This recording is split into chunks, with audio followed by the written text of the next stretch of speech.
When I put the key in the ignition and turned it, it wouldn't start. The car that I was driving at the time was a beat-up old Toyota station wagon from the early 90s, and it wasn't very reliable.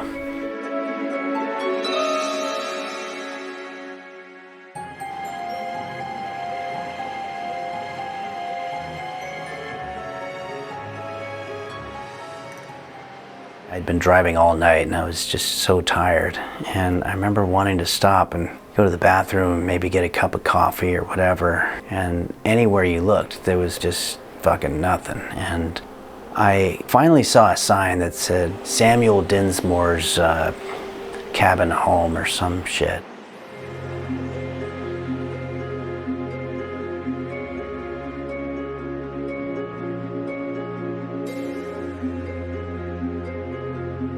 I went up to the visitor center and asked what the deal was, and they said that, you know, you could take a tour.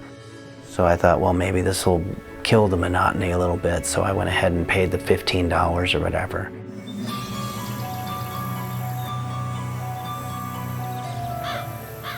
We went into the house and everything was amazing. I mean, it was pretty striking how immaculate the floors were and the furniture, and how everything had been preserved exactly the way it probably was 100 years ago, and that was fascinating. I remember at one point wanting to lighten the mood a little bit. The tour guide had made a reference to Lincoln, and I had heard this joke when I was a little kid, and so I raised my hand and said, "You know who the least guilty president is?"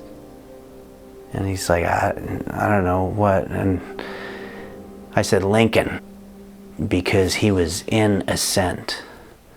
Like he was in a cent, meaning the 1 cent, like a one, he's in the penny, you know, Lincoln's face. So he's in a cent, which also sounds like innocent, not guilty. So that was the joke. And nobody really laughed at it. And the tour guide actually seemed a little bit annoyed that I interrupted his tour.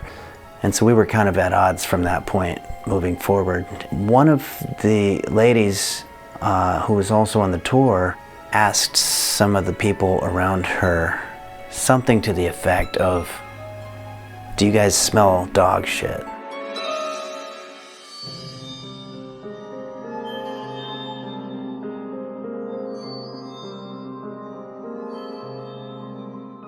I thought maybe, you know, that's just the way old wood smells when it rots or something like that. I just thought it was a generally stinky place, you know. But a couple of the other people chimed in and said that they smelled it too.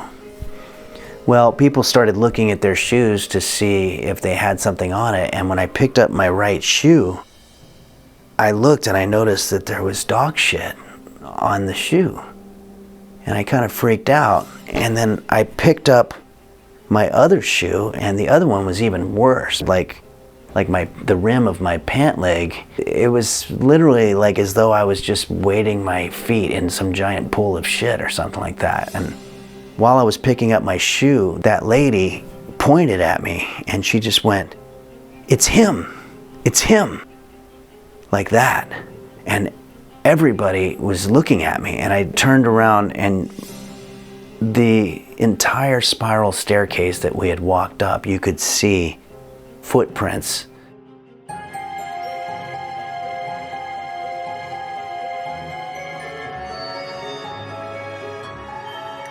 And the tour guide was furious. He was yelling at the top of his lungs, just like, you know, who does that? Who walks around and doesn't know they have dog shit on their shoes or whatever? Anyway, he pulled out his phone and started making a call.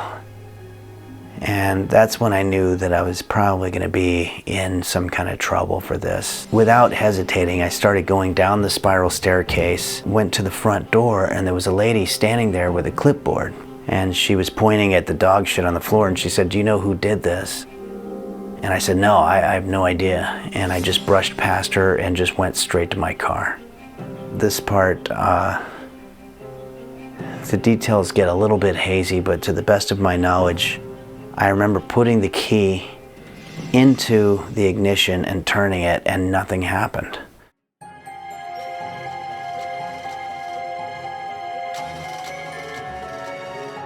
I knew that if she was able to reach me, she was going to get my name and address, and that they were going to send me some kind of a cleaning bill like the hotels do. And I don't have $250 that I can spend to clean up dog shit from some guy's house. I remember even getting kind of religious at one point and just being like, please, you know, let this fucking car start, you know? And I just kept turning it, and I don't know what happened, if there was some kind of intervention or what, but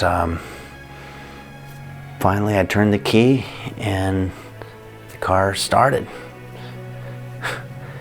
And I remember pulling out of the driveway and going down the highway and getting back on I-70, and I saw a sign that said Colorado border 80 miles ahead.